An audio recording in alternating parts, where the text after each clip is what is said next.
Ko te reo me te mātauranga Māori ngā take matua I whakawhiwhia ai te tohu āpiha kia Cathy Hughes. Na āna mahi mā te Māori I whakamānuatia ai a te ariki mōrehu, he koraua no roto mai o te arawa me mātātua. Mō te ariki mōrehu he koraua whakaruru hau no te arawa me ōna karangatanga maha o te waka o mātātua. E whiwhi ki te tohu tāpui kai te pae tuatoru, moana mahi mo tana iwi. Ngā whenua I raupatuhia me te kōhanga reo. Ia horere I taku mōhiotanga, tumeke ana.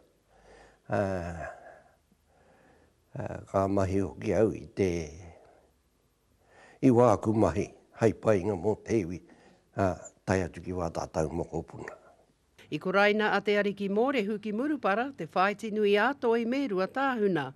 Āna tana kui a ia I whakapakeke, I roto I te reo motu hake anake. He oi he wepu I te haere. Taku rā tuatai, I te kura. Hau e David Alexander, he kōrero Māori. Karukeu e kōrero Pākehā. Pērā hoki mō Cathy Hughes, te muaki o te kura kaupapa Māori o rua matā ki Rotorua. I whakawhiwhia ki te tohu āpiha, kai te pae tuawhā o ngā tohu hiranga a te kāwanatanga. Moana mahi ki te hāpai I te reo, motu hake. Ka tika hoki kia mihia mai mātau katoa.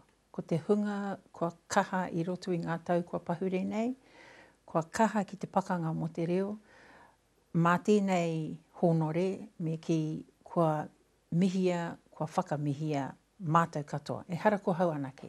Kua toru te kau Māori matau I arahi ana a Cathy Hughes I ngā mahi whakaakoranga I te reo Māori. A koe hoki tētahi I kaha kia whakanuia te wiki o te reo. E kore ai e ngaro pērā mo te moa. He pakanga nui tonu tēnei mo te reo me ōna tikanga, ka haere moa ke tonu. Ko Hinerangi Goodman, mō te karere.